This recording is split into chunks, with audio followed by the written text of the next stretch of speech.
Kita percaya kita boleh ada itu semua karena kebaikan Tuhan, amin. Bukan karena kuat dan gagah kita, tapi semua karena kasih karunia, penyertaan dan pertolongan Tuhan dalam kehidupan saudara dan saya, amin. Puji Tuhan, mari Bapak Ibu, sebelum kita memulai ibadah kita, saya mengajak kita semua untuk berdiri. Kita mau bersatu hati, kita mau membuka ibadah kita dengan berdoa kepada Bapa di sorga. Mari kita berdoa. Terpujilah Tuhan Allah kami yang hidup. Terima kasih untuk sore hari yang indah ini Bapa. Kami boleh datang di tempat ini, di dalam rumah Tuhan, dengan satu kerinduan kami adalah kami mau menyenangkan hati Tuhan. Lewat pujian syukur kami, penyembahan kami, nyanyi-nyanyian sukacita kami. Karena kami boleh merasakan bagaimana Tuhan begitu baik dalam hidup kami. Engkau Bapa kami yang setia, Engkau mulia. Tidak ada yang seperti Engkau Allah kami yang hidup. Dan saat ini kami tidak mau menyia-nyiakan waktu yang Tuhan berikan bagi kami. Kami mau pergunakan waktu kami ini hanya untuk menyenangkan hati-Mu. Kami mau serius di dalam hadirat-Mu Bapa. Sehingga ketika kami datang di tempat ini dan ketika kami kembali, kami tidak sama Tuhan. Tetapi kami kembali, kami membawa berkat, kami membawa sukacita, kami membawa kesembuhan, kami membawa kelepasan, dan kami membawa kemenangan yang Tuhan berikan bagi kami. Terima kasih Bapak yang baik. Kami sehati, kami serong Tuhan. Kami tengki, kami mau tolak segala macam kuasa-kuasa yang lain yang tidak berasal daripada Tuhan. Yang ada di tempat ini yang mengganggu konsentrasi kami, fokus kami di dalam ibadah kami kepada Tuhan. Kami mau tolak di dalam nama Tuhan Yesus. Biarlah hadirat Tuhan yang memenuhi kami. Segala pujian, segala hormat hanya bagi-Mu Bapa. Di dalam nama Tuhan Yesus kami sudah siap untuk masuk lebih lagi dalam hadirat-Mu. Sama-sama katakan amin. Silakan duduk kembali Bapak Ibu dalam Tuhan. Terima kasih Tuhan, kami bersyukur kepada-Mu. Mari tutup mata kita. Kita tundukkan kepala. Kita mau angkat hati di hadapan Tuhan. Naikkan syukur dan terima kasih kepada-Nya. Sebab Dia sangat baik. Tak dapat kita balas kebaikan. Tidak dapat kita balas setiap kasih yang Tuhan berikan bagi kita. Hanya hati yang terangkat, hanya hati yang tertuju kepada Tuhan. Itu yang Tuhan inginkan dalam hidup saudara dan saya. Terima kasih Tuhan Yesus. Ku datang padamu, membawa pujianku, hanya kekuatan hadirat-Mu sanggup menjaga hatiku. Dekat padamu, mau sentuh hatimu, biar ku melihat kemuliaan yang Kau sediakan bagiku.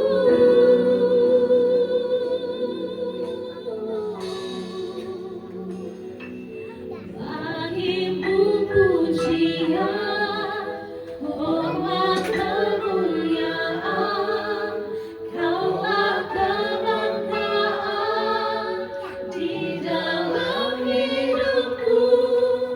Janji-Mu bersinar, buktikan Kau sesaja yang seperti-Mu Yesus Tuhanku. Yang mengasihi Tuhan, sama-sama kita mau bertepuk tangan bagi Allah.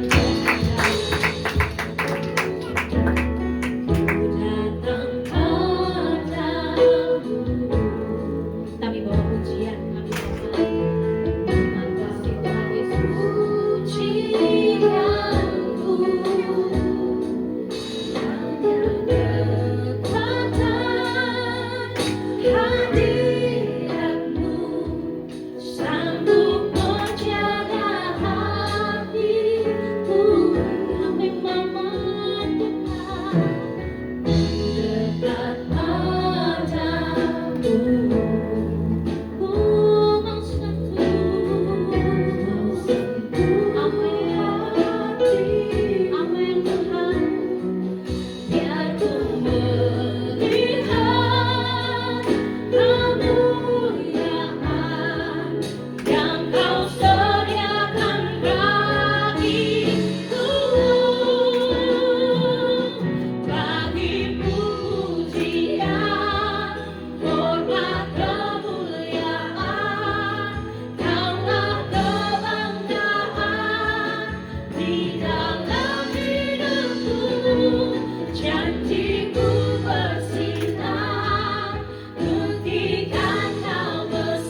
Tidak ada yang lain yang dapat kami sembah selain Engkau Tuhan.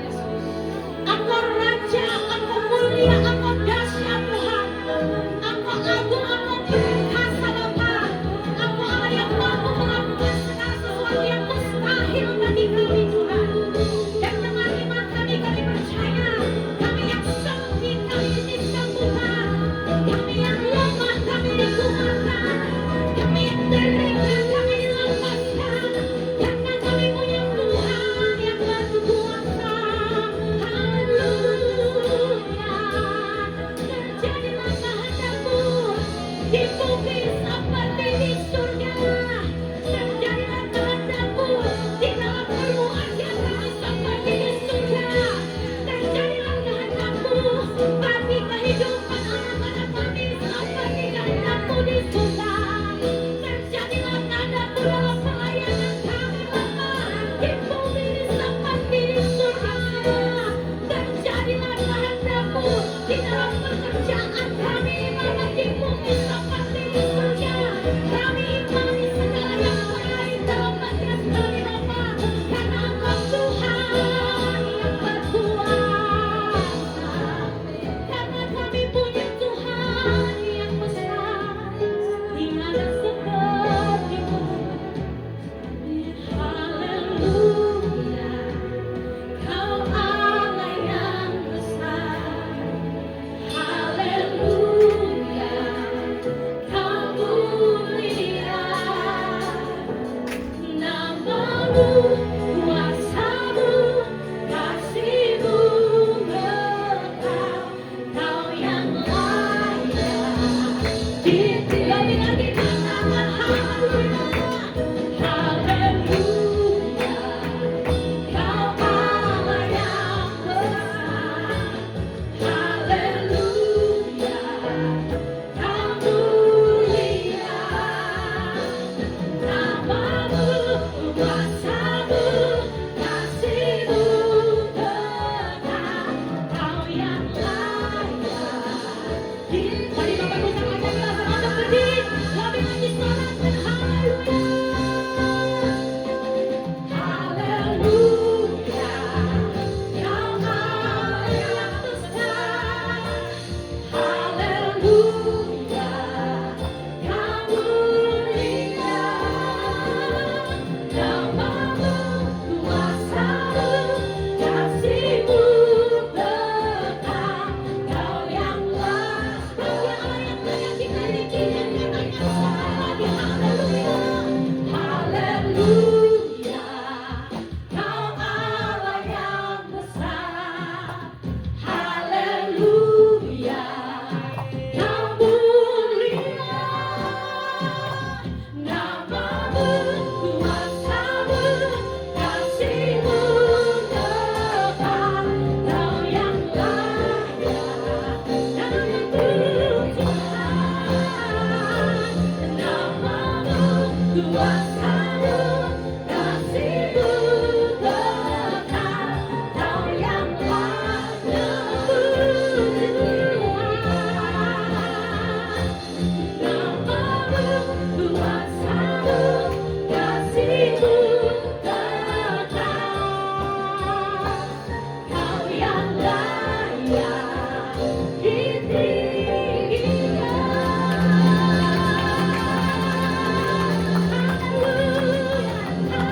Haleluya, segala pujian, segala hormat hanya bagi-Mu Bapa. Engkau Allah yang layak kami tinggikan, kami agungkan. Saat ini kami siap untuk melompat, menari, memuji, memuliakan nama-Mu. Di dalam nama Tuhan Yesus, sama-sama yang bersukacita katakan amin. Haleluya. Sama-sama dengan saya kita memperbukakan orang semangat sekali lagi. Haleluya. Karena kita dahsyat dan ajaib. Amin. Keluar dari kursi Bapak Ibu, berikan salam minimal 10 orang lah. 10 orang minimal salam atau kasih tos, katakan Allah kita dahsyat. Haleluya. Amin. Kita mau masuk berbangga bersyukur. Ada yang mau? Semuanya menari, tidak ada yang berdiam diri ya. Semuanya menari. Amin. Bertepuk tangan bagi Allah kita yang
juga itu ya.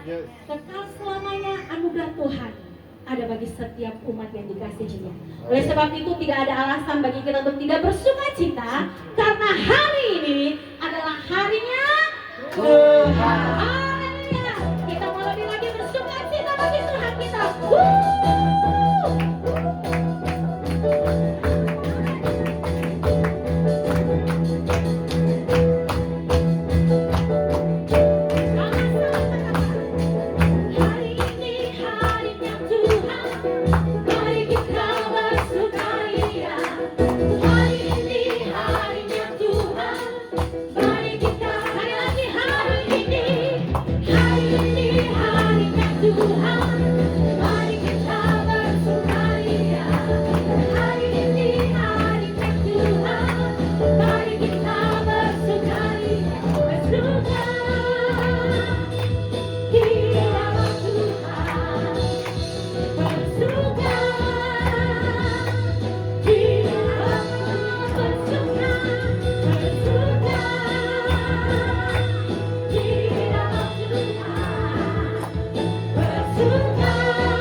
Di dalam Tuhan selalu ada sukacita, amin.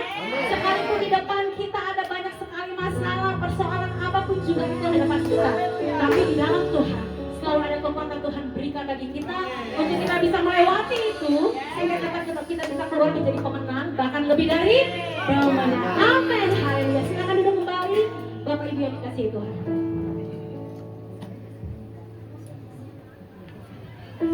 Puji nama Tuhan. Kita akan memberikan persembahan yang pertama, dan kita juga akan mempersiapkan hati kita untuk dilaut oleh kemarahan kemah Tuhan. Sebelum memberi, kita mau bersatu di dalam doa.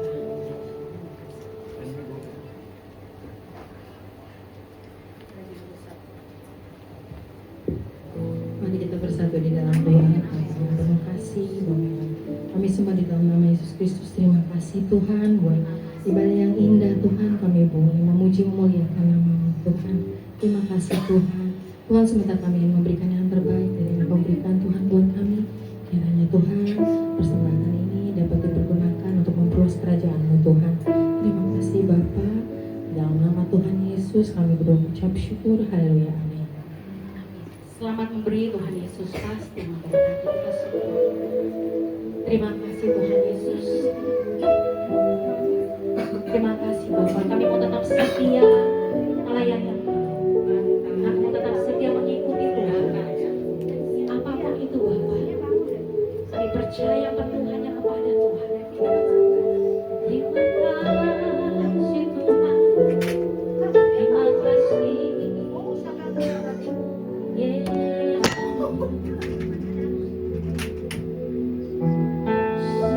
Seperti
kehidupan Bapa.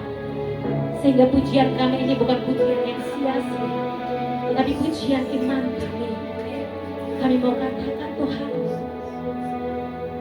sampai akhir ku menutup mata, ku tetap setia menanti janjimu, sampai ku dapatkan mahkota kehidupanku. Ku tetap setia untuk melayani. Bapak Ibu, saya mengajak kita untuk berdiri dengan pujian ini. Sampai akhir ku menutup mata, ku tetap setia menanti janjimu kepada hamba-Nya ya Tuhan. Sampai ku dapatkan mahkota kehidupanku, ku tetap setia untuk melayani. Kata sekali menembus sampai akhir. Sampai akhir ku menutup mata, ku tetap setia menanti janjimu, sampai ku dapatkan mahkota kehidupanku, ku tetap setia untuk melayanimu. Tetap setia.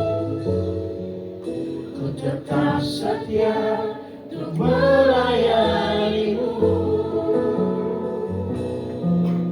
Ku tetap setia untuk melayanimu. Sorak-sorai.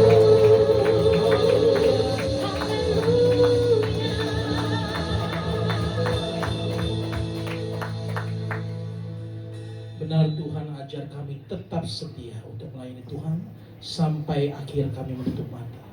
Sebab inilah janji Tuhan, kami beroleh mahkota kehidupan kami, hidup bersama-sama dengan Tuhan.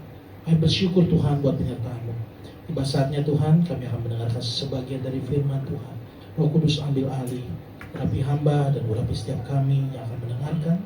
Biarlah firman Tuhan ini dapat tertanam, berakar, bertumbuh hingga berbuah dalam kehidupan kami. Dalam nama Tuhan Yesus Kristus kami berdoa dan mengucap syukur. Haleluya. Amin. Silakan duduk Bapak Ibu Saudara. Haleluya.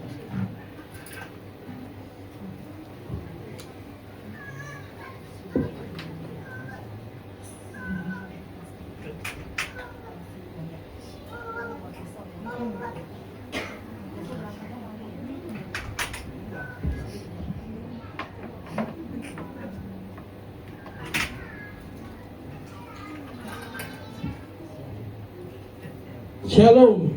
Hey, luar biasa. Saya sauna. Lumayan ya. Sauna-sauna dikit gak apa-apa ya. Adem dibilang adem kagak, dibilang panas juga kagak ya. Luar biasa. Sehat semuanya? Puji Tuhan, luar biasa ya.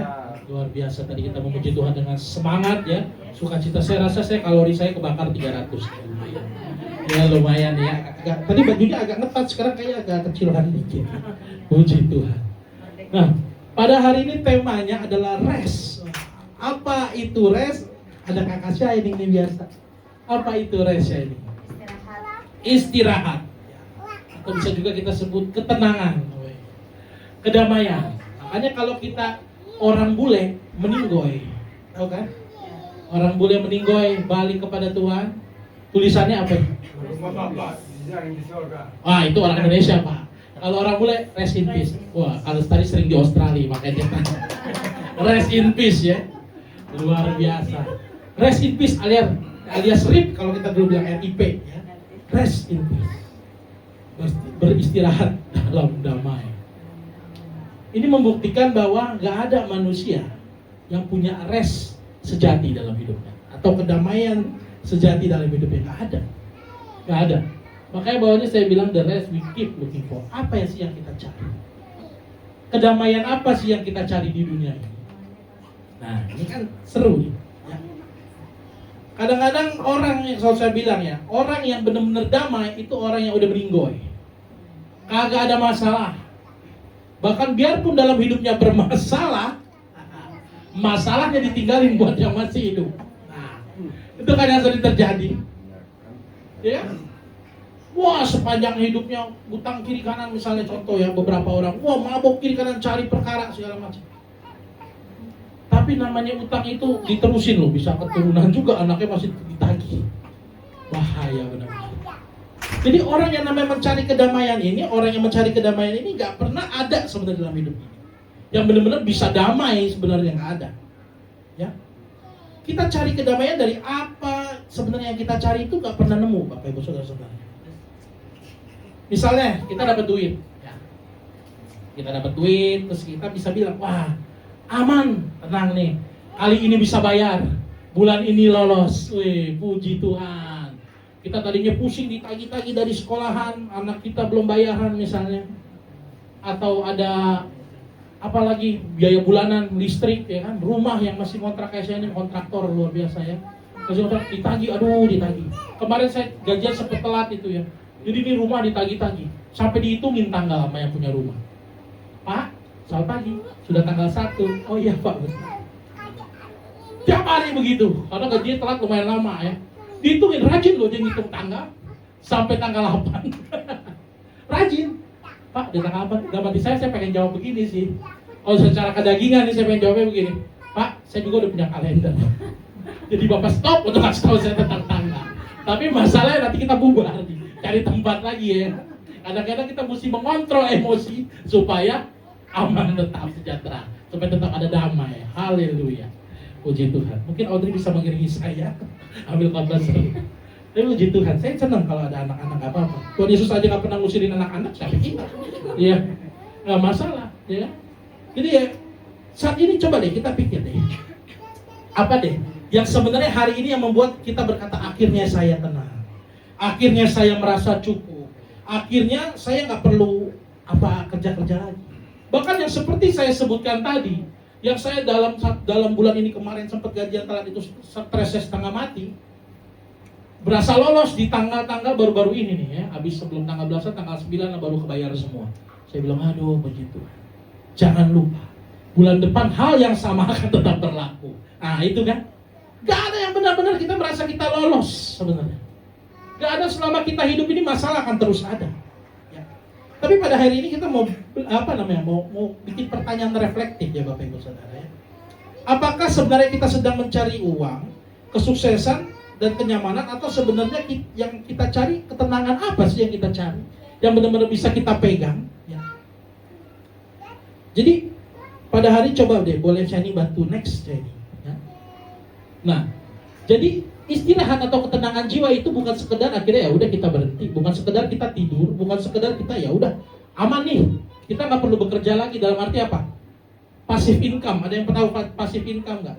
Yang kita tuh tidur aja uang bisa datang sendiri. Jadi bisnis yang berjalan gitu udah aman. Misalnya Bapak Ibu Saudara punya, saya pernah waktu itu sama istri saya mikir-mikir nih, sebelum nikah juga saya ngomong, kita punya rencana mantap nih.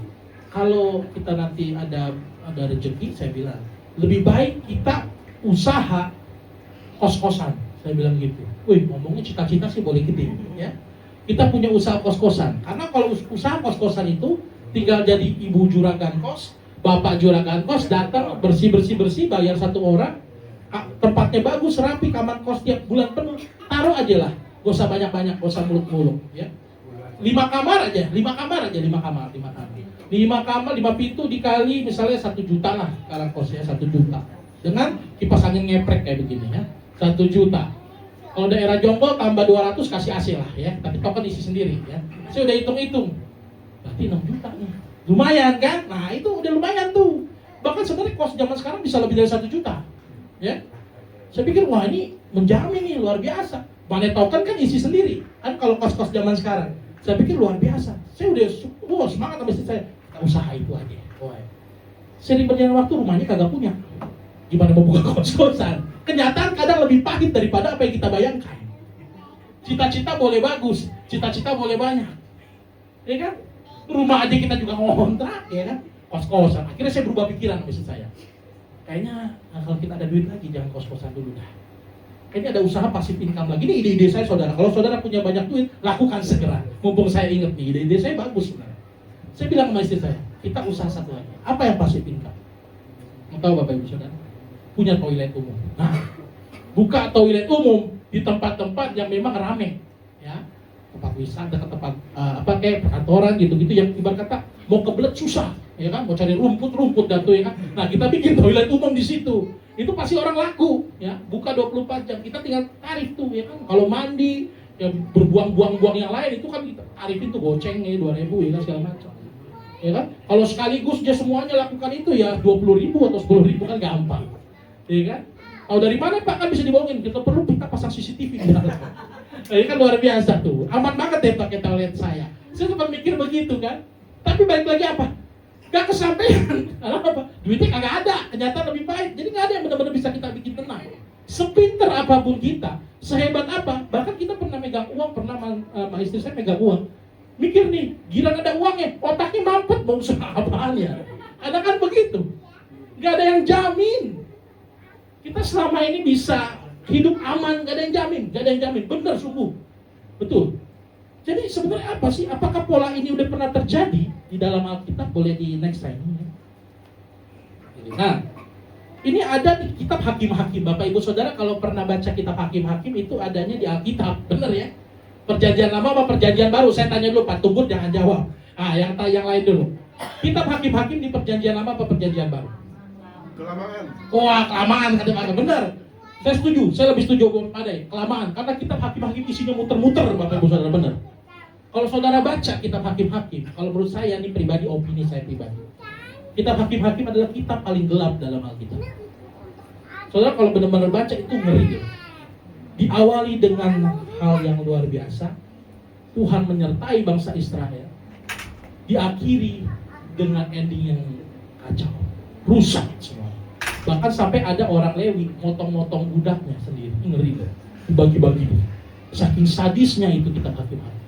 Nah, saya menemukan satu pola di kitab Hakim-Hakim kayak gini. Mereka nih bahasa Israel ini pertama aman, rest, wah tenang, seperti dibuka dengan kitab Hakim-Hakim. Tuhan menyertai mereka tenang. Tapi saat mereka merasa tenang, mereka ngerasa udah gak butuh Tuhan. Akhirnya jatuh lagi. Saat jatuh lagi, masuklah ke dalam dosa. Dosanya apa tuh di kitab Hakim-Hakim? Mereka mulai bikin Allah-Allah mereka sendiri. Ya, mereka udah gak percaya lagi bagaimana Tuhan yang memelihara mereka. Mereka cari lagi Allah-Allah sendiri. Bikin lagi lah dari apalah. Mereka bikin dewa-dewa sendiri. Akhirnya, karena berdosa, datang lagi masalah. Penindasan dari bangsa-bangsa lain yang menyerang mereka. Pada saat ditindas, ujung-ujungnya mereka teriak lagi sama Tuhan. Tuhan tolong kami berbalik. Didatangkan sama Tuhan hakim-hakim itu untuk menyadarkan bangsa Israel. Ada yang tahu gak hakim-hakim itu siapa aja? Boleh gak disebut satu aja, Pak Tumbur siapa? Gideon. Kalau anak Yud ada yang tahu hakim-hakim itu salah satunya siapa? Hah? Jangan, siapa? Arya, bukan. Beda. Siapa? Simpson. Nah, macam-macam ada Simpson, Gideon, segala macam. Itu banyak hakim-hakim itu. Hah? Andean. Itu 17. Hah? Otniel. Ya iya, Pak. Macam banyak pokoknya hakim-hakim. Nah, pada saat ini di momen ini hakim-hakim nih berseru, akhirnya Tuhan utus hakim-hakim. Akhirnya membebaskan mereka. Saat bebas ngerasa aman, rest lagi. Polanya begitu lagi. Jatuh lagi, dosa lagi, muter-muter sepanjang kitab Hakim-Hakim saudara baca. Jadi gak menjamin setiap pertolongan Tuhan membuat orang semakin mengenal Tuhan dan mencintai Tuhan. Ada amin, kagak ada aminnya kalau kayak begini. Amin. Gak jamin betul. Orang merasakan kebaikan Tuhan sepanjang hidupnya. Orang merasakan apa yang Tuhan pernah tolong dulu, ya. Saat ada masalah itu lagi, kita bisa berpaling. Ada gak jaminan. Masalahnya apakah di Tuhan? Bukan, masalahnya di hati kita semua. Boleh di next Shiny? Satu lagi, maaf Shiny. Gangguin. Nah, ini kan sama kita sekarang. Pola manusia modern, ya. Kenapa saya tulis manusia modern? Karena kita bukan manusia primitif, ya. Modern zaman sekarang, sampai sekarang sama. Dari kitab hakim-hakim yang kata pada tadi kelamaan, ya, orang zaman dulu sampai yang modern sekarang nih. Saat kita nyaman, ya kan? Terus dapat pencapaian, ya kan? Abis itu ngerasa kayaknya kurang ya, mau lagi nih, cari lagi duitnya, sukses, nyaman, tapi kayaknya nggak pernah cukup, terus begitu polanya. Belum lagi ditantangin masalah-masalah. Ini kan pola pikir kita semua nih sebenarnya. Coba di Pengkhotbah 5 ayat 9, yuk kita baca dulu yuk. Pengkhotbah 5 ayat 9. Jadi kita akan membedah apa sih yang kita kejar ini. Pengkhotbah 5 ayat 9. Yang udah dapat bilang yes. Wih, dapat tuh. Udah dapat ya? Boleh kita baca sama-sama kompak ya, kayak anak youth. Saya suka anak youth kalau baca kompak. Kita juga yang dewasa harusnya kompak semua ya. Udah dapat ya? Oh, belum. Tunggu kita hitung sampai 10. Pengkhotbah 5 ayat 9.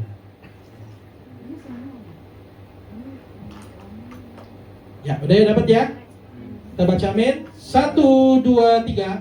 Siapa mencintai uang tidak akan puas dengan uang, dan siapa yang mencintai kekayaan tidak akan puas dengan penghasilannya.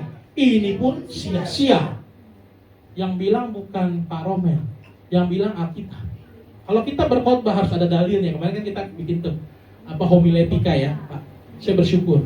Biarpun orang dewasanya ada Ibu Nomi, Padai, dan dipenuhi dengan anak-anak youth yang dahsyat, wah saya senang banget. Makanya kita mau belajar. Belajar apa? Kalau kita memang, kita bilang mencintai uang, mencintai harta, mencintai kenyamanan, ini gak bakal puas. Gak bakal ada puasnya. Saudara sepuas-puasnya saudara, pasti nanti ada kecewanya. Akhirnya saudara juga lama-lama, bosen, jenuh. Sekarang, percaya gak? Kalau ada orang kaya yang udah kebanyakan duit pun, itu hidupnya bisa stres loh. Pernah dengar ada orang kaya bunuh diri gak Bapak Ibu? Ayo. Pernah. Banyak beritanya. Orang kaya, duitnya pada di rekening masih ada miliaran. Menurut mereka itu udah dikit. Triliunan bakal Pak Tumbur. Ya, MM-an. Kita mah ember, kagak ada. Kita mah. Di ember bolong lagi, udah gitu gak kecopot lagi. Ya. Gayung aja berlumut. Kan gitu ya. Orang kaya MM-an duitnya, itu aja masih bisa bunuh diri. Bahkan saya pernah lihat itu yang lebih miris. Padahal hartanya masih ada, asetnya masih ada. Ngajak sama-sama sekeluarga terjun dari lantai atas. Yang inget gak yang diikat semua? Wah, ini ngeri banget. Ini orang yang udah gak ada pengharapan, yang punya rest atau kenyamanan, tapi salah taruh kenyamanannya. Jadi kenyamanannya dipikir ya uang. Ini kayak contoh nih, saya kasih tahu ya. Masalahnya bukan kita nggak boleh punya uang, Bapak Ibu Saudara. Masalahnya bukan duitnya. Masalahnya adalah ketika uang menjadi tempat kita mencari rasa cukup. Nah, itu yang jadi masalah. Saat uang menjadi tuan kita, nah ini yang menjadi masalah nih. Kalau nggak ada uang, kayaknya hati gua porak-poranda rasanya. Siapapun gua mau ajak berantem. Kalau nggak ada duit, kan ada yang begitu tuh. Nggak ada duit, ke rumah, ya kan? Makanya saya nggak bosan-bosan di hari ini saya suka ngomong begitu. Di keluarga juga begitu. Rata-rata ibu-ibu harus bertobat. Habis ini saya mau dihakimi ibu-ibu, terserah. Tapi rata-rata begitu. Gak ada duit.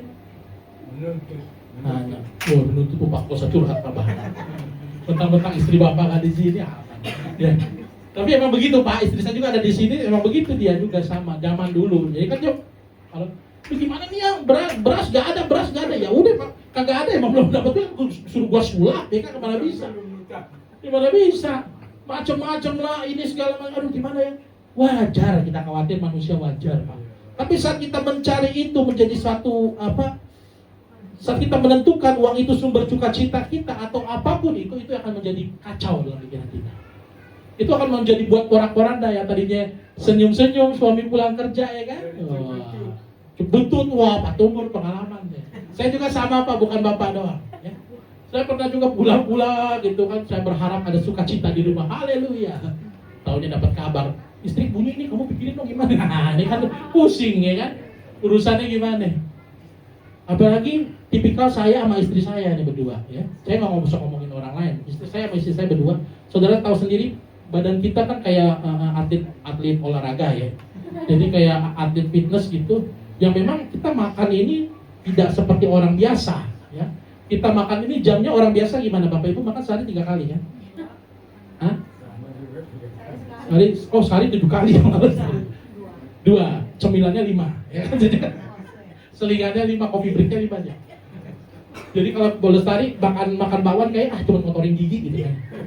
Saya juga begitu. Saya kalau misalnya makan ya lapar nih, saya juga laparan, istri saya juga laparan, sama lah kita pakai kan Tuhan memberikan yang sepadan. Ya. Lapar, aduh, padahal tadi udah makan nih. Lapar siang, habisnya saya berangkat kerja tuh podcast, kan suka podcast sekarang tuh Senin jalan siang. Kadang dia mikir, ya kamu pulang jangan lama-lama ya, lapar nih orangnya ada di sini nih. Lapar kita, tadi udah makan nih, udah sih. Saya sampai rumah aja kita masih putar cari kebab, ya. Ayo kita cari kebab yang buka, ya kan? Ukuran kecil, apa itu kebab ukuran kecil? Wah, bikin sikat gigi aja malam-malam kurang itu, mengurangi kalori. Belilah yang ukuran gede, kalau kecil yang banyak gitu. Sekali makan nggak bisa gini, satu nggak cukup. Masuk yang gede semua. Nah ini kan kadang-kadang itu juga jadi masalah, ya kan? Aduh lapar, masalah perkara lapar jadi debat kita. Lapar, latilah puasa, gimana mau jadi Yesus 40 hari? Nggak makan. Saya nggak bisa bayangin tuh ya. 40 hari 40 malam ya, nggak makan. Kita 3 hari nggak makan udah IGD, percaya saya. Asam lambung. Nah, sekarang juga kayak bingung ya, manusia zaman sekarang bukan cuma uang, karir dan pengakuan juga loh yang menjadi masalah sebenarnya, yang menjadi Tuhan dalam hidup kita. Kadang mental kita juga bermasalah. Betul, mental ini bermasalah. Pernah dengar ada istilah mental illness nih, anak-anak muda nih zaman sekarang harusnya tahu. Mental illness, sakit mental. Wih. Apa aja? Coba kita sebutin. Yang terkenal ada apa? Anxiety. Wih. Bentar-bentar, saya kayaknya nggak mau nih, takut. Mau kemana-mana takut. Saya pernah ngalamin. Terus ada namanya cepet capek, cepet lelah pikirannya itu. Ya. Jadi butuh healing terus. Bahaya nih healing dulu. Aduh, pokoknya mau healing. Diajak pelayanan, aduh nanti dulu lah. Healing dulu lah, capek lah. Diajak kumpul rohani, aduh nanti dulu lah. Healing dulu lah, capek. Ini saya mau menamakan ini domba yang healing, bukan domba yang hilang. Domba yang healing adalah tahap menuju domba yang hilang. Hati-hati domba-domba healing. Nah ini bahaya. Termasuk saya. Saya ini juga ya. Kadang capek loh dengan ini juga ya rutinitas. Kalau mau jujur secara daging nih ya, kita juga kagak bohong. Kalau mungkin bapak ibu saudara pikir saya kalau podcast, wah enak nih podcast kali, dapat gaji. Tanya tuh istri saya, kagak ada. Saya podcast kagak ada gajinya bapak ibu saudara. Kagak ada. Kemarin kan saya kan biasanya kan naik motor, rentak kita nih badan ya kan. Biarpun lemak banyak gak menjamin kayak bantalan, jangan rasa lemak itu kayak bantalan ya. Satu-satunya fungsi lemak yang sekarang saya rasa itu berguna waktu saya bawa mobil ini. Waktu saya terima telepon, entah itu dari istri saya dari siapa, kan gak sempet tuh naruh, saya selipin di perut sana, masuk tuh jadi pegangan. Bisa itu. Coba Papa Gading gak bisa, jatuh handphonenya. Saya bisa Papa Gading. Ya, itu kelebihan lemak saudara, jadi jangan mikir juga lemak itu ya. Lemak jahat, kita hapus aja dengan Mama Lemon, gak bisa. Kita masuk sini, itu handphone gak jatuh saudara, ini benar ini. Itu ada gunanya loh. Kadang-kadang saya bersuka cita di balik kata-kataan orang ya. Memang harus begitu.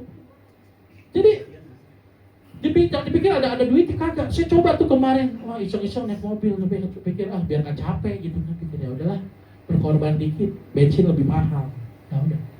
Tahu nggak? Pas pulang, saya pikir aman nih, diarahin parkir rumah sakit katanya rumah sakit. Setahu saya rumah sakit Permata Jonggol, saya pernah parkir kan waktu istri saya sakit bawa mobil, parkir di sono, ada maksimalnya 15.000 ya, waktu itu ya 15.000 parkir, pokoknya sehari aja 15.000 sekali masuk, habis itu lu keluar 15.000 pokoknya. Itu ada tarif parkir maksimal. Nah, waktu di area parkir itu saya pikir nggak masalah, ya adalah parkir rumah sakit, ya jalan dikit kayak Rasul nggak masalah ke arah sono. Pas balik, mau bayar parkir, haleluya, kagak ada parkir maksimal. Tarif parkir saya hampir gocap, lumayan itu. Waduh, mau ngetep kurang satu aja keringetin ini, malu ditensin, masa mau mundur kagak bisa. Gimana ini? Itu berkorban saudara namanya, itu bener-bener dah. Aduh, akhirnya saya pikir gimana ya? Jangan pikir saudara pikir, wah enak ya, Agam sekarang ada mobil nih, enak. Ya, zaman saya punya mobil perang yang biru juga dulu ya. Masalahnya juga tetap aja ada, saudara, bukannya kagak bersyukur. Hidup kita pasti nggak pernah ada yang namanya puas kok. Masalah puas apakah tergantung kita bersyukur sebenarnya. Saat kita merasakan itu ucapan syukur, ya kita syukurin aja, ketawain aja, seru aja gitu. Jadi manusia ini memang kalau kita menaruh kepada uang, karir dan pengakuan, yang dimana sebenarnya ini hanya menjadi alat. Tapi kita jadiin Tuhan, nah ini bahaya. Apa yang kita miliki, mau uang, mau karir, mau pengakuan, harusnya cuma itu menjadi alat. Maksudnya alat apa sih? Untuk menunjang saudara hidup. Bahkan untuk menunjang pekerjaan Tuhan, menunjang pelayanan. Ya kan? Contoh, saudara misalnya mau ke gereja, emang saudara nggak butuh uang? Pakai uang dong, ya kan? Beli bensin, mau sepeda listrik kayak Kelestari juga, colok itu juga ada biayanya, listrik, ya kan? Tetap semua pakai duit. Saudara mau bilang kayak jalan kaki, kayak saya juga dulu jalan kaki, ya kan? Jalan kaki kalau ke gereja, tetap aja ada biaya. Apa biayanya? Kalau aus kita ke warung minum. Semua butuh duit, Pak. Gak ada yang gak butuh duit. Semua butuh uang. Makanya saya waktu itu kepikiran sama istri saya mau usaha toilet itu tadi. Semua butuh duit, ya kan? Mau ngebuang-buang aja butuh duit, ya kan? Nah, karir apa fungsinya? Bisa juga karir kita. Di mana Tuhan tempatkan kita saat jabatan kita tinggi nih ya Bapak Ibu Saudara, contoh ya. Itu bisa menjadi alat pelayanan loh. Atau dimanapun Tuhan tempatkan jabatan tinggi pun, saudara pasti punya teman-teman sekitar. Saudara bisa jadi berkat. Saudara bisa kenal banyak orang, ya kan? Nah, ini masalah pengakuan ini yang bahaya. Kadang-kadang banyak manusia ini mencari pengakuan. Ya. Orang menaruh kenyamanannya pada pengakuan. Nah, contohnya apa tuh Pak pengakuan? Saat saudara bekerja nih, saat saudara pelayanan, saat saudara melakukan sesuatu apapun, yang saudara cari itu, yang membuat saudara puas itu pengakuan orang. Misalnya saudara kerja capek-capek, pagi siang malam. Saya nggak usah ngomongin kantor lah ya, kurang relate pada kita semua. Rumah tangga lah. Saya kerja pagi siang malam, ya kan? Biarpun uangnya cuma dikit, uangnya cuma seadanya. Tapi kita kan senang kalau istri bilang, makasih ya, udah ini dikit, puji Tuhan ada ini. Ya. Tapi kadang-kadang kan beda. Kalau suami istri gitu juga. Termasuk juga istri nih, bapak-bapak. Nah kali ini bapak-bapak bertobat. Termasuk saya. Istri kerja banting tulang ya kan, ngurus anak, cuci piring, ngepel semuanya. Apalagi istri saya. Semua kalau bisa dicuci itu sama dia ya. Mau TV segala macam, sibuk banget ibu-ibu. Kadang-kadang selesai ibadah juga saya bilang, udah lah, besok aja kita rapi-rapinya. Kagak, dia maunya sekarang juga. Wah, lemes-lemes dah. Ya kan? Inisiatifnya terlalu tinggi.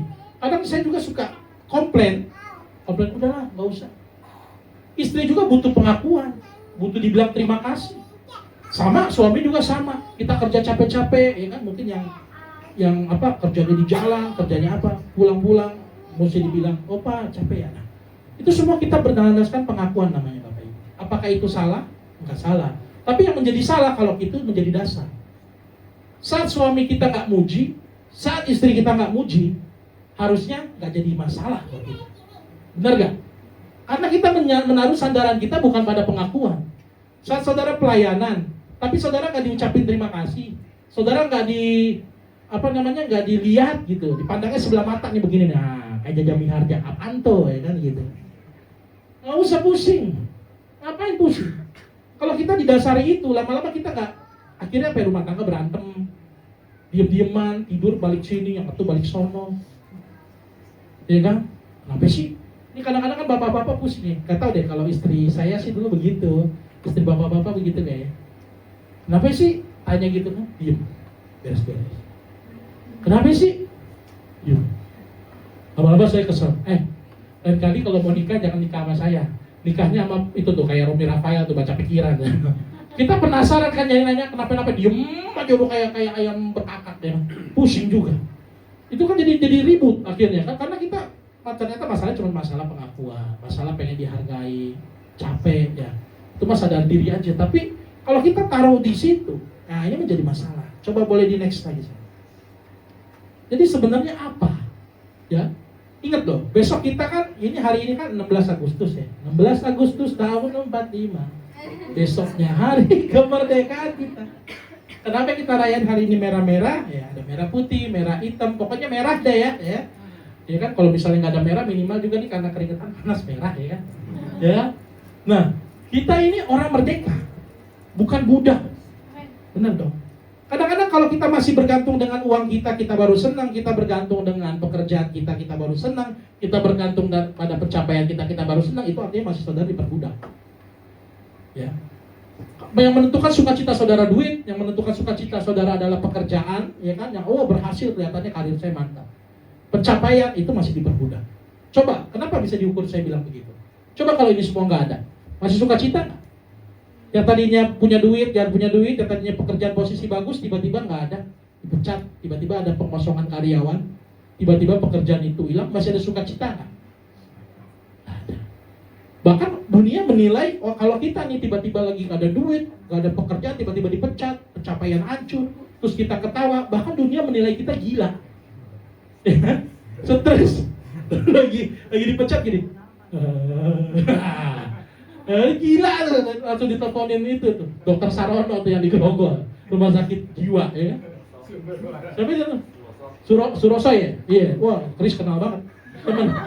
Pernah? Enggak pernah. Dia partner di situ ya. Dia dokternya. Ya. Jadi BSD. Kalau saya tahu Chris waktu itu di Permata Jongkol kenal semua. Luar biasa. Iya, tapi sekarang Chris udah kalang-kalang nih kayaknya, udah sehat Chris, puji Tuhan. Jadi bukan budak uang, budak pekerjaan, budak pencapaian. Mengapa kita hidup seperti budak? Makanya tadi kan saya tulis di situ tuh, Pak De jawab juga keren ya kan, di grup. Mengapa kita hidup seperti budak? Ya, karena kita tahu kita orang merdeka. Kenapa kita masih takut kalau nggak ada duit? Saudara kan nggak tahu kan isi dompet saya sekarang, saya lagi ngobrol berapa? Nggak ada, tapi sukacita tuh. Pernah nggak saudara lihat saya tiba-tiba kurus? Peot, matanya hitam begini, ya, lemes, diinfus, nggak ada. Kenapa? Inilah sukacita kita. Setiap kita pasti ada rasa syukur kok, benar. Syukuri deh. Makanya kayak lagu The Massive kan saya bilang, syukuri apa yang ada. Wih cepet lu kalau anak muda lagu begini, lagu rohani daripada dia. Nah, jadi, dilanjutin lagi. Jadi kita jangan itu seperti orang yang diperbudak. Bersyukur. Mau suami kita sifatnya kayak karateka, istri kita kayak pegulat, anak-anak kita kayak anak STM. Wah, Japion bibit unggul tuh. Luar biasa anak saya itu, yang kecil yang nomor 2. Dia manjat lu tinggi, tiba-tiba dia loncat 1, 2, 3, dia loncat sih loncat. Kita kok kenapa-napa, waduh gawat ini ya. Makanya ini perlu loh.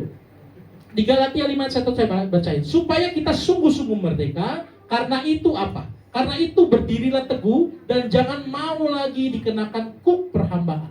Maksudnya apa dia ini? Apapun itu bentuk perhambaan. Jadi bukan cuma uang, pekerjaan, pencapaian. Satu lagi saya mau kasih tahu. Apa budak apa, saudara? Tahu nggak? Budak apa? Satu lagi. Budak cinta, bro. Ini bahaya nih. Anak-anak muda juga nih. Bucin. Kemarin saya nggak perlu saya sebut namanya. Saya menemukan satu kasus anak muda, ini luar biasa. Anak-anak muda ini memang kadang-kadang ya, di masa muda ini memang merasa cintanya menggebu-gebu. Wah, budak cinta. Ya. Lautan ku seberangi, gunung kan ku daki. Hujan dikit, maaf yang gerimis, ya apa ya. Iya kan? Belum lagi, kamu satu-satunya milik. Tiada yang lain, hanya kau itu Tuhan ya. Tapi kita pakai begitu. Gak ada yang lain, cuma kamu satu. Pokoknya kalau ada yang deketin kamu, tawa dulu saya. Woi ngeri. Ada lagunya kan, kemarin kita kan di homiletika anak-anak muda. Dia milikku, bukan milikmu. Dia untukku, bukan untukmu ya. Pacar kita, pasangan kita bukan SCTV. Satu untuk semua. Ya, wajar kalau kayak begitu ya. Ini anak muda jangan marah sama saya nggak sebut nama. Inisialnya R. Romel. Jadi ya gitu, ya. Jadi begitu. Anak muda ada loh yang begitu. Jangan deketin pacar gue. Tolong ya. Jangan begitu ya. Dia milikku, bukan milikmu. Dia untukku, bukan untukku. Kan begitu. Diperbudak cinta. Bahkan ada loh percintaan yang membuat kita menjauh dari Tuhan. Ada nggak? Ada. Wah, minggu nih waktunya ke gereja, ya kan? Anak muda ya. Waktu ke gereja, jangan kan anak muda, yang orang tua aja masih ada yang jatuh cinta, betul gak? Minggu ke gereja, ayo minggu kita ke gereja. Tapi dibilang apa? Janganlah, sayang nih, besok mau 17 Agustus. Coba kita lihat kembang api di Monas. Jalan, ya kan? Jalan tuh cuma liatin Monas. Agak gereja, apalagi nongkrong, itu bisa membawa kita jauh dari Tuhan, Bapak Ibu. Maka sebenarnya perbudak segala jenis perhambaan ini gak ada yang benar. Satu-satunya kita harus mengabdi kepada siapa? Tuhan itu sendiri. Next, boleh saya ini terakhir. Ya. Nah, ini perkataan Tuhan Yesus. Marilah kepadaku. Siapa yang ngajakin saya? Bukan. Ini Tuhan Yesus. Marilah kepadaku. Jadi rest atau kenyamanan bukan sebuah tempat. Rest bukan sebuah pencapaian. Rest adalah Kristus itu sendiri. Saya bacain ayatnya Matius 11 ayat 28 sampai 29. Marilah kepadaku semua yang letih lesu dan berbeban berat. Aku akan memberi kelegaan kepadamu dan jiwamu akan mendapat ketenangan. Nah, sebenarnya apa? Paling penting dalam manusia ini butuh hidup apa sebenarnya paling penting? Saudara mau tahu nggak apa? Ketenangan. Saudara kaya, saudara nggak tenang, miskin saudara. Ya. Makanya penyakit mental yang tadi saya sempat singgung nih, saudara pernah dengar gak? Ya, ada namanya baby blues, tahu ya? Saya dulu bayangin itu agak aneh sih buat saya. Anxiety, takutan. Yang baby blues dah yang paling aneh buat saya. Jadi ada orang hamil, wah gak suka sama anaknya, gak suka dengan kehamilannya. Saat dia lahirin, gini nih biasanya, jauhkan anak itu daripada aku, begitu-gitu. Ada yang begitu, ibu gitu saya lihat, beneran. Tidak, begini apaan sih? Pengen saya, kalau jadi saya dokter, saya tahu ya deh, Bu, biasa aja. Karena begitu loh. Ada yang begitu, sampai nggak suka anaknya, histeris. Iya, ada malah yang dibunuh loh. Ada yang dilempar, baby blues, Bu. Nah, coba cari tahu sendiri deh. Kan sekarang ada teknologi yang namanya HP. Ada namanya Google, coba dicari. Coba cari baby blues. Jangan salah ngeja ya, babi gitu. Baby blues. Itu keluar, itu penyakit mental. Saya suka bingung ya. Ini kan baru-baru ini ada nih. Anak-anak angkatan muda sekarang nih. Aneh, saya juga nggak tahu pikiran mereka kenapa anak-anak sekarang mental health banget. Dan yang lucunya, orang masalah mental health ini diposting lagi di sosial media. Saya baby blues loh, aneh. Saya stres loh, dia aneh. Tapi bangga aja dengan masalah mentalnya dia. Manusia-manusia pencari validasi ini. Ini kan bingung. Coba deh, saya ingat-ingat dulu oma saya. Mamanya dari mama saya nih. Anaknya 9. Kalau kakak keguguran 12. Kagak ada tuh barang baby blues. Kagak ada. Beneran. Zaman dulu bahkan pernah dengar, oh kalau dari kakek saya tuh bapaknya dari papa saya, keluarga papa saya, itu dia udah punya anak, ngangkat anak lagi. Kagak ada tuh baby blues. Gak ada. Ini zaman sekarang aja nih. Makanya kalau saya boleh ketemu postingan begitu lagi, saya pengen komen doang. Komen aja. Lemah lu. Udah begitu aja. Kadang-kadang orang pusing deh. Masalah mental begini. Nah, makanya marilah kepadaku. Ini termasuk semua yang letih lesu dan berbeban berat. Karena kita menaruh perasaan kita, menaruh pikiran kita nggak di dalam Kristus, kacau hidup kita beneran. Karena kita akan menaruh standar-standarnya yang salah. Entah itu tadi seperti uang, pekerjaan, pacar, pasangan, macam-macam lah. Ini akan menjadi satu orang yang ngerasa misalnya, aduh saya putus cinta, akhirnya bunuh diri, bodoh banget. Kan ada yang begitu kan? Biar aku mati saja. Dia sudah memilih yang lain. Aku mati ya, terus bikin video tuh. Ada, aduh, saya kesel banget dan lihatnya. Bikin video, laki-laki lagi. Aduh, kalau orang Ambon bilang, beta kasih, kalungku sekali. Begini, nangis. Laki bro, laki men, putus cinta. Udah, dia sudah tidak bersamaku. Akhirnya adalah mati aja, aku mau mati aja. Oh, belaga dia ambil baygon. Selamat menikmati saya bilang. Aduh, bener-bener aneh. Manusia-manusia zaman sekarang jangan yang kayak gitu ya, anak-anak youth ya. Kalau ada yang kayak gitu, buru-buru deh. Sekarang kita ngomong, kita konseling. Aneh. Jangan sampai ada begitu dah. Pacar-pacar kalau yang udah mengekang bilang stop. Ya, sebelum janur kuning melengkung, aku masih available. Itu keren. Masih bisa dimiliki semua ya. Tapi ingat ya, jangan yang sekolah-sekolah pacaran dulu, ingat kan papa mamanya pusing ya kan. Tapi papa mamanya juga waktu sekolah pacaran. Bah, bingung lah, udah urus keluarga saudara.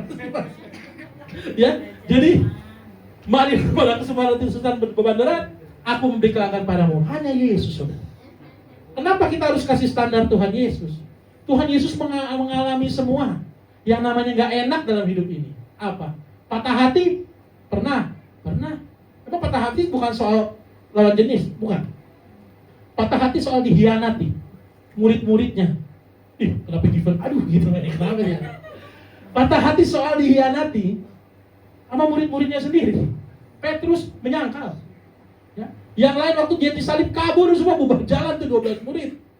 Bahkan Markus, kalau saudara baca di Alkitab, Markus. Rasul. Pernah ninggalin Yesus. Karena gak kuat dengan ajarannya apa, masa Mesias ditangkap. Iya kan? Mereka ekspektasinya salah. Yesus pernah dipatah hati. Yesus pernah sakit gak? Pernah. Malah waktu, kalau nggak salah waktu Jumat Agung ya, saya pernah khotbah. Saya jabarkan apa yang Tuhan Yesus alami waktu disalib. Itu semua penyakit ada, Bapak Ibu Saudara. Mau dibilang kayak gejala kayak cancer ada. Rasa sakit sesak yang parah. Patah tulang ada. Masalah jantung ada. Lemah jantung ada. Apalagi cuma darah tinggi ya. Asam lambung kayak modelan kita. Ada, Tuhan Yesus sudah alami semua ya. Makanya saudara kalau cuma pusing ya, panu, kadas, kurap, keseleo, cenat-cenut, sakit gigi, Pak maaf ya, saya hari ini gak ke gereja. Lemah saya bilang ya, lemah, cenat-cenut. Tolong ya, saya lagi ada cenat-cenut. Aduh, Tuhan Yesus dicabuk-cabuk berdarah-darah saudara ya, dagingnya itu keluar, sisa tulang. Kalau kita lihat kan di The Passion of Christ atau buku-buku sejarah, itu cambukannya itu bentuknya kayak taring tulang dan begini, bukan kayak cambuk kuda lumping. Makanya saudara mainnya jangan dijongkol doang. Ya itu cambuknya begini. Saat dia tarik, dia tancap di daging, dia ambil, keluar daging satu. Dan itu 40 kurang 1 cambukan. Dan Tuhan Yesus itu bukan menerima 39 habis itu bebas, kagak, terus. Jadi lebih dari 40. Gak tahu jumlahnya berapa. Bahkan di Alkitab dicatat mukanya pun aja kita udah gak kenal. Saking menderitanya. Makanya bertobatlah. Kalau kita masih menaruh harapan kita ngerasa paling victim, ngerasa paling, saya kan paling capek, saya kan paling butuh healing. Nah, seperti saya bilang, domba yang healing, hati-hati. Akhirnya itu podcast saya mau bikin kaos judulnya domba yang healing. Domba yang healing, cikal bakal domba yang hilang. Nah, ini harus hati-hati. Saat kita butuh rest, baliklah kepada Tuhan. Saat kita merasa burn out dalam pelayanan, apa itu burn out? So Inggris apa nih Pak? Jenuh. Gak apa-apa saudara beristirahat bisa. Tapi tujuan saudara beristirahat adalah supaya saudara bisa kembali lagi melayani jauh lebih baik daripada sebelumnya. Itu baru keren. Ya, jadi marilah kepadaku semua yang letih sudah berbatu. Hanya Yesus jawaban hidup kita. Jadi kenapa Tuhan Yesus ini kita sebagai contoh? Karena saat kita merasakan terluka apa segala macam, ya Yesus sudah mengalami. Kita nggak perlu ngerasa paling victim. Kita nggak perlu merasa paling tersakiti. Kayak hidup kita kayak perlu deh diliput sama ini orang pinggiran. Rasanya hidup gua kayak susah banget. Enggak. Tuhan Yesus terlebih dahulu mengalami hal-hal yang nggak enak dibanding saudara. Tapi dia apa? Dia mau lakukan itu. Apakah untuk dia? Enggak. Untuk saya dan saudara. Karena dia mengasihi saya dan saudara pada hari ini. Boleh di next lagi saya ini rapture kayaknya. Nah, coba Ibu Naomi. Boleh. Next. Oke ya.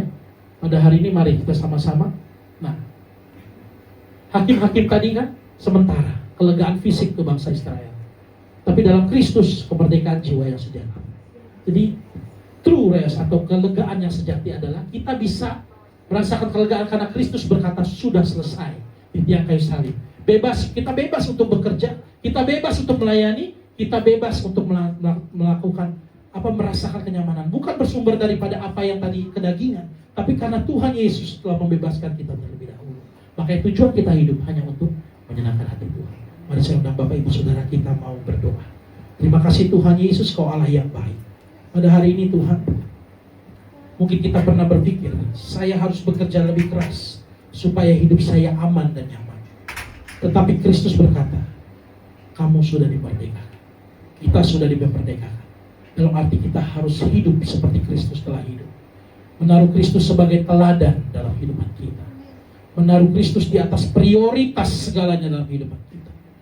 Biarlah latih hati kita ya Tuhan, untuk semakin mengasihi Tuhan lebih, semakin mengenal kasih Tuhan.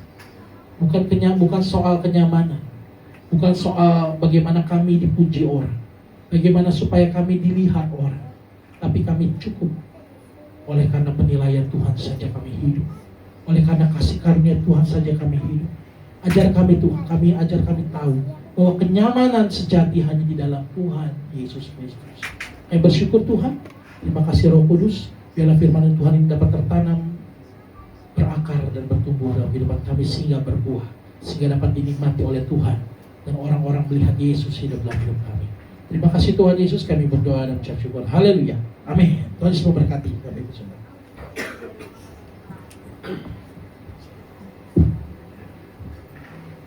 Puji nama Tuhan, seberapa kita yang diberkati oleh kebenaran firman Tuhan, membaikkan tangan Bapak Ibu. Puji nama Tuhan. Haleluya, terima kasih kepada Bapak Gembala yang sudah menyampaikan firman Tuhan. Tuhan Yesus memberkati. Puji Tuhan.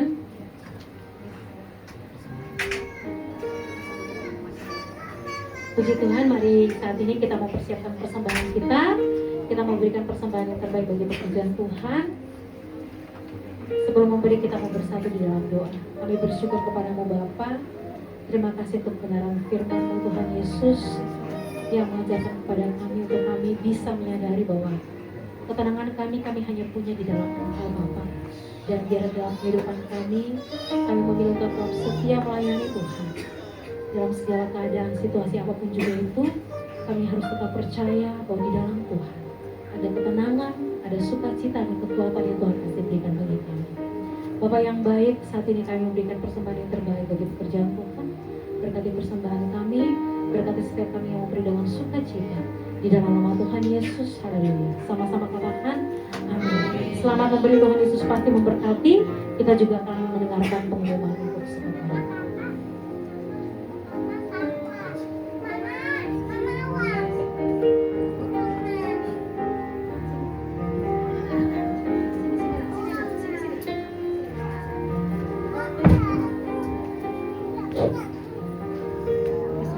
Tuhan, salam terima kasih dalam nama Tuhan Yesus Kristus. Bapak Ibu, sedikit pengumuman. Ibadah raya tetap berlangsung di setiap hari Minggu pada jam 17.45 di tempat ini. Minggu yang lalu, yang sudah kita lewati, yang ini saya ulang, saya pinjam suara Pak Gembala dan Gereja Bless Community.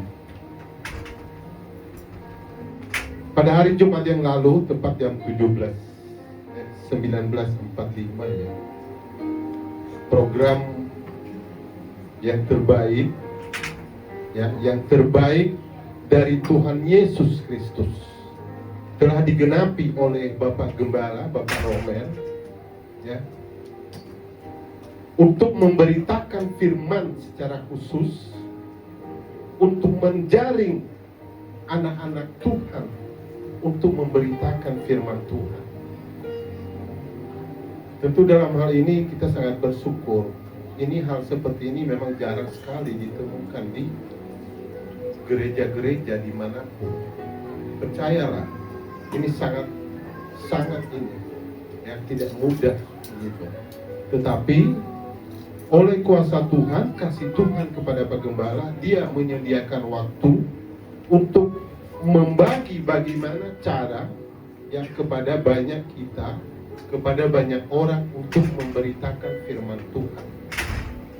Paling tidak ya, ini karena ini agak rumit dan sedikit susah, tetapi sebenarnya tidak susah. Kalau kuasa Roh Kudus berkenan kepada kita, pasti akan terjadi. Ya, tidak susah. Percayalah. Gitu, ya. Jadi paling tidak jangankan kita menyebarkan firman kepada banyak orang di luar sana, tetapi kita mulai kita orang tua, kita punya bekal untuk menyampaikan kepada anak-anak kita, kepada keluarga kita. Ya, ini udah menjadi racun sekarang ini dalam kehidupan kita. Bahkan anak pun kalau ini dia berbuat salah pun, Tuhan Yesus marah, paling itu doang. Tapi kita tidak bisa menjelaskan kepada dia apa itu firman yang disampaikan oleh Tuhan Yesus. Ya, supaya anak lebih patuh, lebih penurut. Ya, gitu. Contohnya aja ini di belakang. Ini apa arti salib yang sudah melingkar ini akar dan buah? Ya, paling tidak kita harus mengerti itu, kita bisa sampaikan kepada anak-anak kita. Ya, begini dia tubuh Yesus Kristus ini ada ya dalam kehidupan kita. Ya, bagaimana supaya tubuh ini bisa bertumbuh, bisa berakar dan berbuah. Ya, untuk kita sampaikan kepada banyak orang. Jangan hanya para Romel doa yang diselamatkan oleh Tuhan Yesus setelah dia genapi firman Tuhan. Kita juga harus bisa ambil bagian. Ya, karena ini perintah sampaikan firman kepada seluruh dunia. Yang tebarkan jalan ya untuk banyak orang supaya mereka bisa menyampaikan firman. Itu perintah gitu. Masa bilang jangan sampai paromel doang ya yang diselamatkan oleh Tuhan karena telah menggenapi firman Tuhan. Ya, sekali lagi ya pada hari Jumat ya Pak ya melalui Pak Gembala saya mengajak Bapak Ibu, mari luangkan waktu karena waktunya tidak banyak, hanya 6 kali. Hanya 6 kali saja, ya, gitu. Ya setelah itu nanti ya bagaimana biasa-biasa lagi, gitu. Tapi paling tidak, ya kita kan tidak tahu apa kehidupan di kampus, pembelajaran di kampus seperti apa, ya. Tapi saya berterima kasih kemarin, ya dia sampaikan ya apa dasar-dasar bagaimana cara menyampaikan firman Tuhan dan apa yang harus dipelajari untuk disampaikan kepada banyak orang. Ya, paling tidak itu tadi kepada keluarga ya anak-anak kita. Gitu, supaya mereka benar-benar bisa bertumbuh, berakar dan berbuah. Karena tidak tertutup kemungkinan dari anak-anak Bapak Ibu, saudara sekalian pasti nanti ya percayalah ada yang ingin menjadi sekolah pendeta. Amen. Ya, untuk menyampaikan firman Tuhan dan menjaring banyak orang untuk menggenapi firman Tuhan. Gitu. Ya, jadi itulah hal yang penting yang bisa saya sampaikan. Di samping itu bagi jemaat yang rindu ibadah keluarga di rumah masing-masing bisa disampaikan melalui Pak Gembala atau dengan Ibu Koordinator, Ibu Desi. Jika ada hal lain yang lain, bisa ditambahkan Pak Gembala. Terima kasih. Ya, sedikit aja ya. Jadi homiletika datang ya. Daripada udah jelasin tuh panjang lebar. Masa kagak mau datang hari Jumat ya? Gak apa-apa. Nah, tapi tanggal 29, nah ini dia. Kita ulang tahun yang kedua. Di rumah makan Opa jam 10 pagi. Rumah makan Opa di mana? Dekat Anyelir. Dekat kok, di Citra doang. Di Citra juga kok. Tanggal 29 itu hari apa? Hari Sabtu. Jadi nanti tanggal 29 Agustus, hari Sabtu, kita jam 10 pagi ada ulang tahun Bless Community yang kedua. Nah, itu aja pengumuman dari saya. Berikutnya kita akan masuk ke doa syafaat. Saya undang yang bertugas.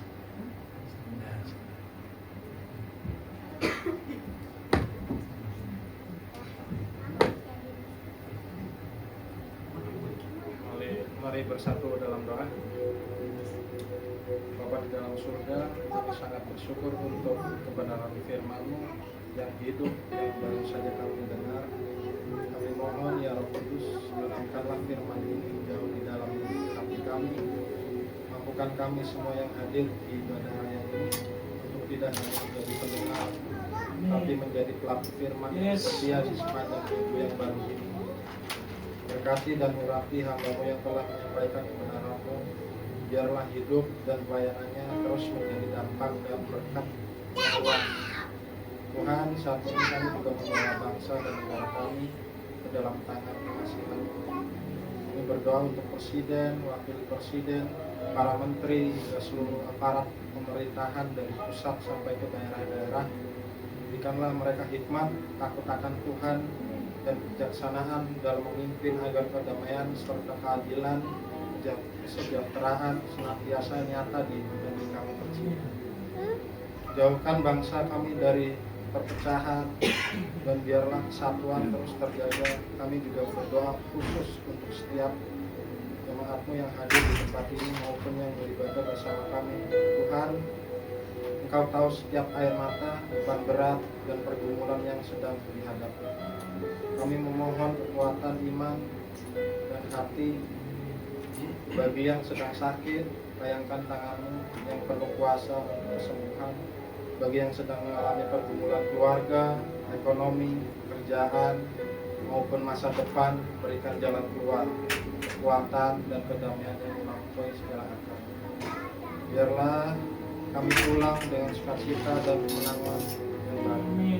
Terima kasih Tuhan, seluruh kehidupan ini dan ibadah ini kami pertaruhkan di dalam tangan-Mu. Mari kita lanjut doa Bapa kami seperti yang diajarkan sama. Bapa kami yang di surga, dikuduskanlah nama-Mu, datanglah kerajaan-Mu, jadilah kehendak-Mu di bumi seperti di surga. Berikanlah kami pada hari ini makanan kami yang secukupnya, dan ampunilah kami akan kesalahan kami seperti kami juga mengampuni orang-orang yang salah kami. Dan janganlah membawa kami ke dalam pencobaan, tetapi lepaskanlah kami daripada yang jahat. Engkaulah yang punya kerajaan dan kuasa dan kemuliaan sampai selamanya.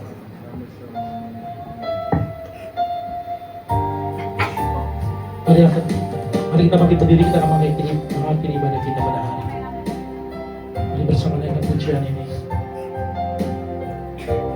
Maka jiwaku pun memuji. Katakan sungguh besar, sungguh besar. Amin.